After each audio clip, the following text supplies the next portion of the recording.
My name is Mike Boykin. Mager Scientific is the distributor for the Cryo-electron microscopy sample prep in this area. So I work Ultra microscopy, lab. yeah, all the and so Helen and I work together actually quite a few times per year. The lights. Yeah. Okay. Oh, thank you. We'll just restart this. So I apologize. We had a camera system, but we're not able to pair it to the monitors downstairs, sadly, so we can't really watch what he's doing.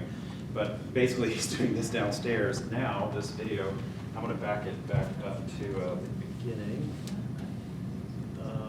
So I'm a Mac guy. Would you be willing to just rewind this and start it? I don't know how to do that. I'm sorry.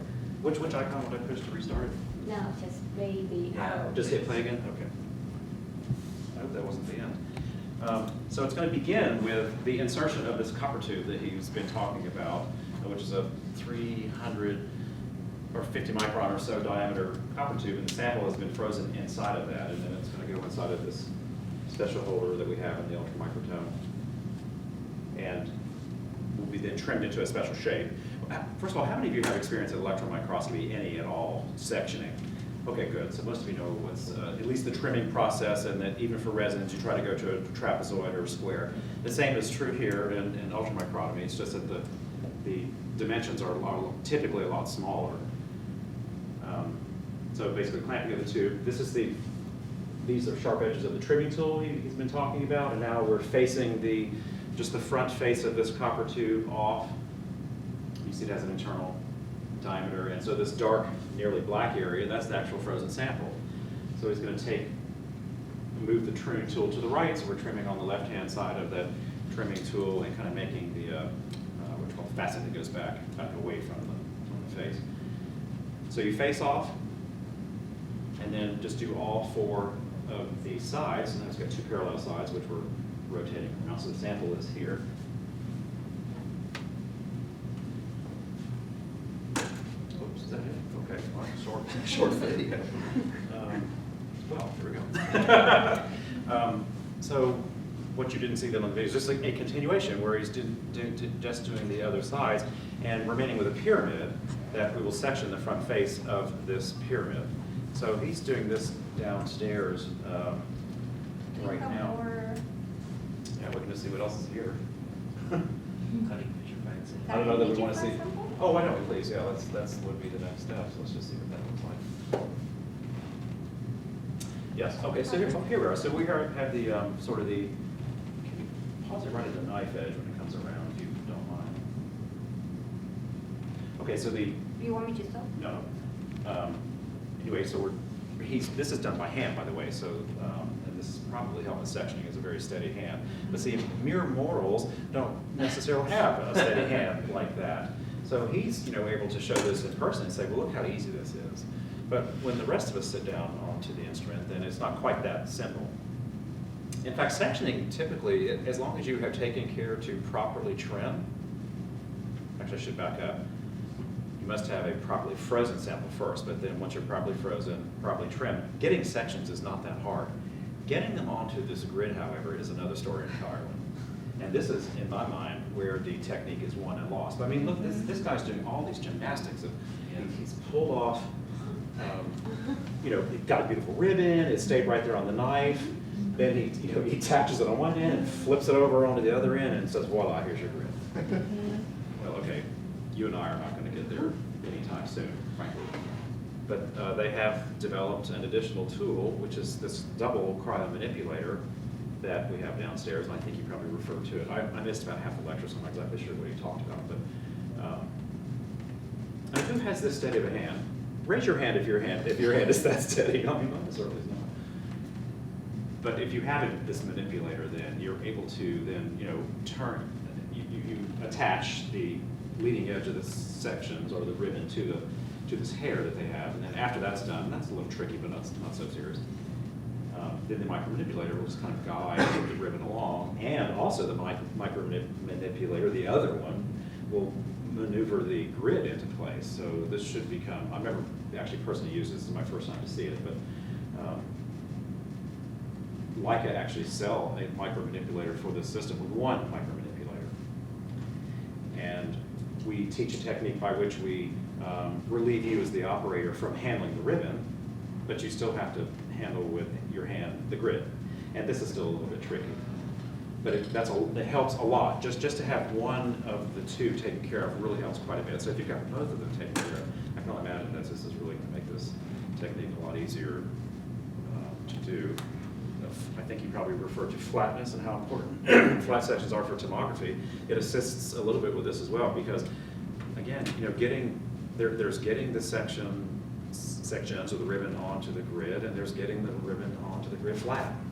Do you still have to compress it afterwards? So you get No, rid of that because, stuff? so how it's described for me at least, is that because the ribbon is flatter, that we have this charge-discharge mode on the ionizer, that because of the flatness, you get a better adhesion of the ribbon once that discharge mode is hit. And that gives you a better adhesion. This old method he showed of pressing onto the grids, this is not really a currently in favor because this just further cracks the, right, it introduces more artifact into the ribbon, so we don't really teach this anymore. Most people I don't think are using that method. It doesn't necessarily guarantee that it's going to be flat either, it just means it's going to be in good contact That's with right. the grid. Or maybe even not that. As I learned today, at least at the end of this, I noticed that they did this press, and then he took his eyelash in and brushed it right off of the grid, so it didn't really adhere all that well. So that's kind of a mixed bag too. So on that eyelash, is there a charge on that, or? There is a coating on it. It was gold coated. So I don't know about charge. If there's any charge at all, it has to come from the ionizing. So I would say, that, he's very cagey about the things that they do to their diamond knives. So diamond knives are not just sharp. There's all this coating technology and surface treatments like glow discharge. I don't know that this is one of them, but glow discharge, for instance, is a surface treatment onto the sample.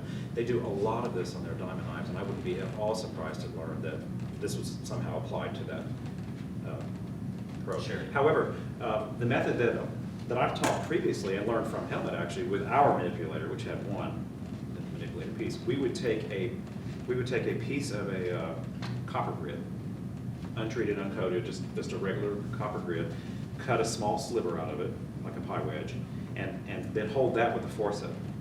And this is, magnetic is not the right word, but let's say it's somewhat charge attracted, so you can easily attract or attach the leading edge of the ribbon to that metal piece, that copper piece.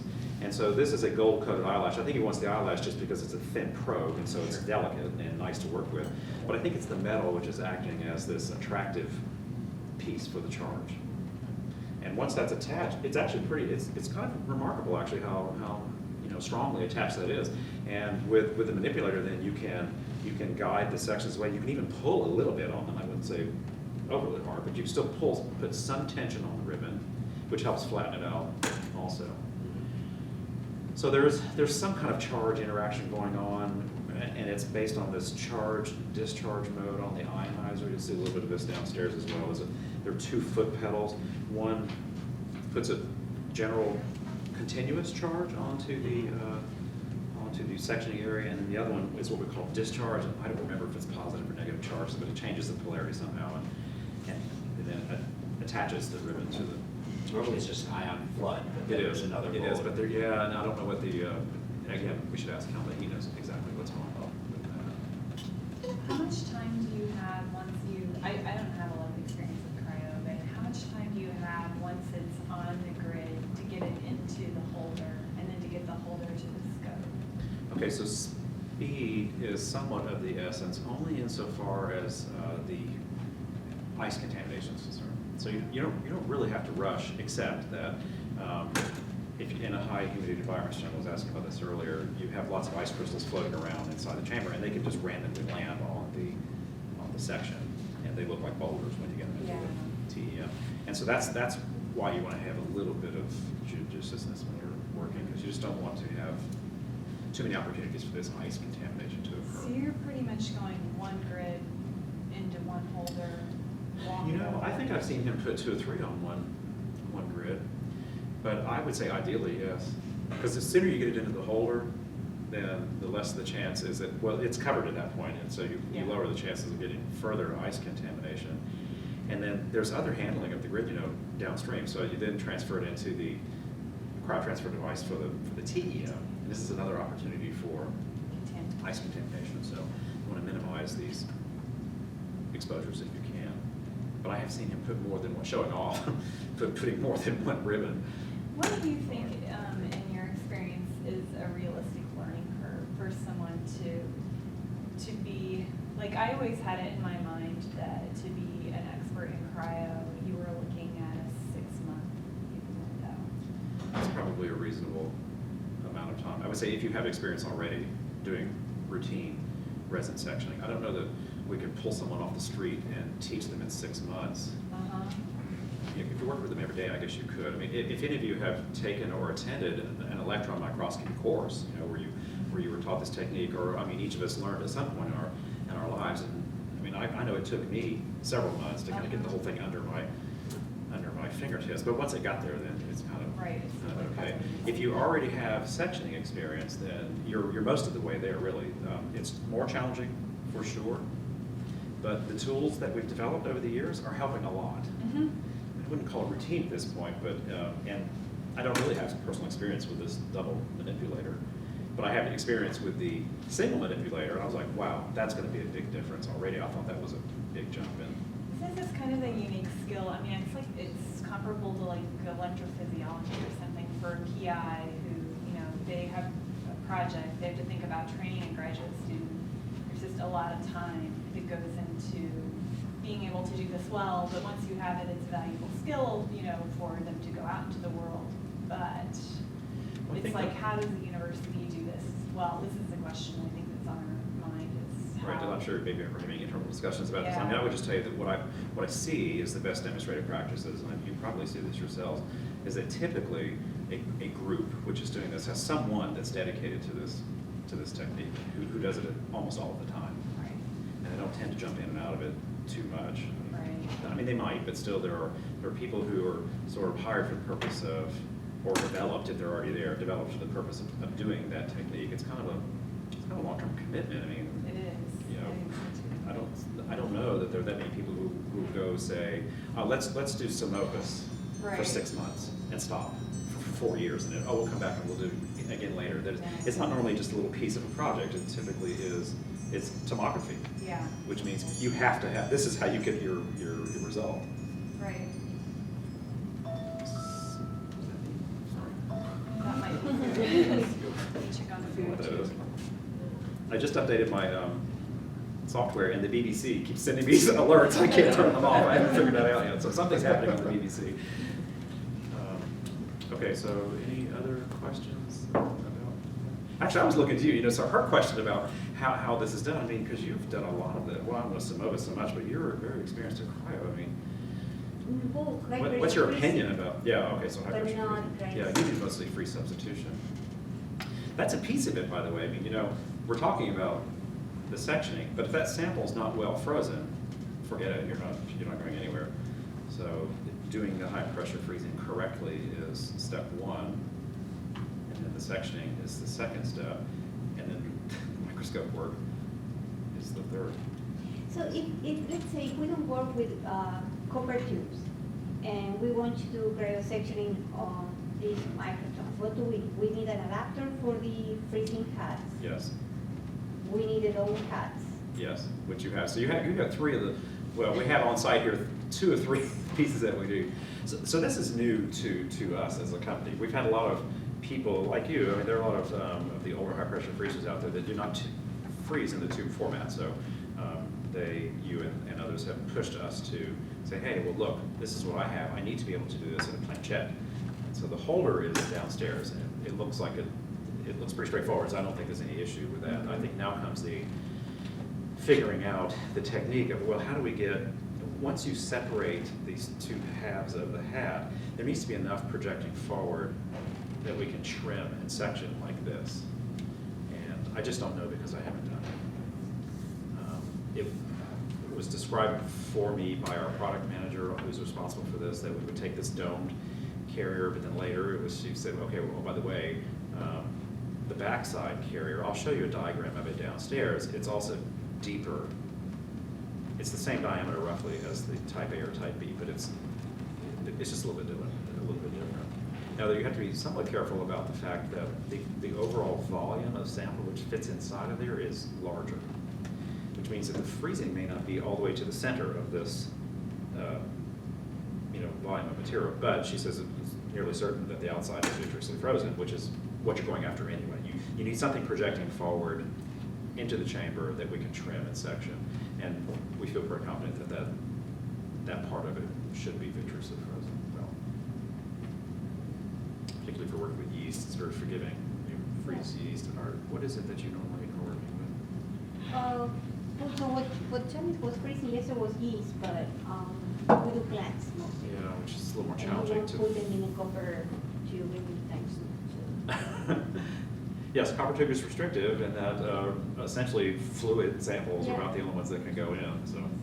Oh, why they came up with this design that doesn't fit in the regular high pressure freezers that are not from Leica? The tube? Well, so even the dome, right? We were trying to fit the dome with a different freezing hat. And It fits the doesn't fit in current the version color. of the high pressure freezer. I didn't realize it was a diameter difference until I was described this yesterday. I was like, oh, and neither did our people in-house. They said, we're not sure about the HPM 010, which is you, the earlier versions. It's our current version of that machine is called the HPM 100, just a modern configuration, Yeah. and it does fit that. So I don't know what we're gonna do about the HPM 10. I think I just need to see this myself. I haven't seen it in person myself, so this afternoon I want to take a look. There are some, out there are some other dome-shaped freezing hats that fit the old For voltage. then they should work fine. I mean, It it's, would be a question if they fit the adapter for the cryo-electron. that's a good question. What I don't, and because I haven't even ever clamped one in there yet, depends on how much, it clamps around the circumference, and so it needs to contract and or expand. And what I don't know is how much freedom there is in that. We'll try to- That we should be able to try. If you have any of those here, I bet you don't, or you would have frozen. Yeah. Well, maybe we can gain some sense of that by working with Yeah. that holder is here. And I've never actually used it before. It literally was passed to me about 2 weeks ago. And my first place to take it was here because Helmut was going to be here, and I knew we would have these HPM 100 hats. And I thought, okay, but I'm going to take it. Do you know Reiner Blair by chance at Northwestern University? He's at Northwestern University. They've just set up a big cryo lab with a lot of equipment, and he's going to test it out for me. I mean, it's been tested in Europe, but I'm going to test it here in the US. So I'll have some more feedback after that. But he doesn't have an old machine. He has the HPM 100, so we know that, that those plaquettes are going to work fine. So we have to figure out how it's going to. Yeah. So the double micro manipulator is available? Yes, Commercial? that's a product being sold by Electron Microscopy Sciences, so it's not going through Leica. It's manufactured by Diatome, but it's being distributed through Diatome, so you can buy it direct, but we're also authorized, Mager Scientific is also authorized to sell this as well. You can purchase it from either Okay. source. But What it's, is the price tag? I think it's 13.5, something like, or 12.5, 13.5, to double check. It's about $13,000 for that. And I think you would also have to though upgrade your ionizer, because you have, at the time that I sold this instrument to you, CEMOVIS was not on the radar, so we sold you what is the routine version of the ionizer, and what we should discuss with Helmut is does that work? And the other thing I need to find out is, can you upgrade from what you have, or do you have to like totally replace it? I don't know the answer to that. So that ours only has a single mode, is it? Yes, you have, which is for Tokiyasu method, polymer Sure. sectioning, most sectioning methods, even CEMOVIS, it's just not, it doesn't work for this attachment Right. method. And so what we should ask Helmut is, okay, can these guys, you guys, just get the double manipulator and work with it with the ionizer that you have, and understand if that's a possibility or not. And then if not, okay, what does it mean to Yeah. be upgraded to the current, not current, but the more advanced method? So Chip, what do you guys have for humidity? There's a box or something, or that's something? We don't have any control, So we will also need something to. Yeah. You could we're- shroud it, I mean, we sell a shroud for it, I think he showed it to you, it's a little tedious to work Well, with. it is now because of the time of the year, Yeah. but this is, even with, when I was doing a lot of high pressure freezing, we didn't even bother to try to do it during July or August, it's just no Okay. point. Well, the freezing, it shouldn't affect, if you're doing free substitution, Well, it was actually more with the machine. The machine would freeze up Freeze up, when there's okay. too much humidity in the air. Now it has been modified and it's Right. flashing, gas. Right. So that's. But that wasn't the case Yeah, at that yeah. time. The only time humidity would be a problem is if you're doing cryo-TEM. Right. Because you have to stay cold all the way through the process, Yeah. and if an ice crystal lands on your Frost sample, starts there's no way to of getting get it pretty off. quick when the humidity is high. Yeah, oh, I know, it So- does. I mean, so you have to do some method of controlling humidity in the room or shroud it yourself. We sell a shroud for it, which will lower it like to, I don't know, 10% or something. Uses the natural flush of the chamber evolves Sure. nitrogen gas and it uses that Yeah. flush. The disadvantage of that is that you have to work through a glove box and then you suddenly are.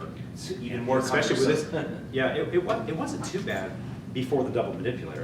I mean, I've used it a couple times. I thought, well, okay, it's not perfect.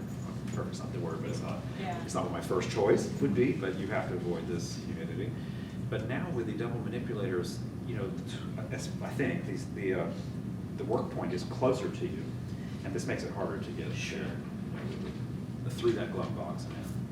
I feel like if we really wanted to do it, the best strategy is probably to try to put the ultramicrotome in a fairly small room and just have a dehumidifier running in the room and try to Yes, keep and you it need, that way. one caution you need to make with that is if you put it into a small room, you still need to have some reasonable ventilation in it Right. because it involves nitrogen. Yep, absolutely. And so even if you just crack the door or But something. just exhausting the air, not Yes. necessarily having, because. the Anything to problem- control the humidity Yeah, will right. help, but don't forget that you're involving nitrogen. Oh, yeah, oh, no. And my concern a little bit is that the microtome gets quite a bit of use relative, like quite a bit of use for people who aren't doing cryo. Yeah, So do we most wanna, of the use, right. do we wanna set it apart as a cryo, is that the goal to have that being used so much that it's an exclusively cryo? But it doesn't have to be exclusive, right? That box can be removed. The instrument doesn't care, right? Okay. I think she's maybe, I don't know, you may be thinking of local logistics, but the instrument, it converts back and forth without any problem at all. Okay. So there's no reason I It can. looked a little tricky, but if It's only because- if the micromanipulator is on and we can leave that on, Oh, that's. that does take time. You're right, it does take time to install that micromanipulator, and I wouldn't, because see, there are other people like Polymer, there are Polymer people who come here and use this instrument, I believe. Right. So they're not just, there are other non-CEMOVIS users on here. Yeah. And I think if it were mine, I would take the micromanipulator off when they were It's a using bit delicate, right? It is Right. delicate, and it could easily be, you can bump into it or as well, so I would. But it's a little tricky to get on and off. and that's Yes, something it's not to true, I mean, consider. it's not too bad though. It's not too bad. At the same time, it's the only cryo ultramicrotome coming. Right, so you may just Exactly, get so it's stuck, almost like yeah. it might be worth considering to set it aside and have that be what it does and maybe grow that. It's not a bad idea. I think you'll have to grow it first before you Yeah, justify, I think so. $100,000 to get another one. I mean, Right. I'd be more than happy to sell you one, but I Right. could see where that might be a high hurdle to clear. So that box, how much? That's about 6,500, almost 7,000. I think I'd make that if I were you. Shouldn't be a challenge. Yeah, my sample is some kind of biomolecules dispersed in oil phase hydrophobic oil rather than water. So based on your experiments, do you think there is a significant difference between water-based sample or hydrophobic oil? Let's ask Helmut this question if you're going to go down. But I would say, I want to say no right off the bat. We've sectioned liquid crystals before, so not oil. I mean, they're actually hydrated. They're not a whole lot different than biological materials. I can't see any reason why necessarily, as long as you can freeze it. How large are the features of this?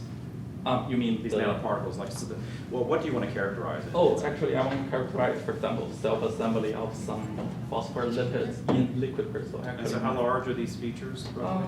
I guess maybe 20 nanometers. That's very small, so Yes. have you tried what's called bare grid technique, where you would just apply this to a copper grid and then plunge freeze it? I think what We did try that, yeah. You did try it, it didn't give you the results you wanted? Yeah, that's exactly, that's what's happening. Yeah, we've done that. Single particle analysis. I mean, you could section it also. I referred to the liquid crystals that we recently sold a setup to the Liquid Crystal Institute in Kent State University.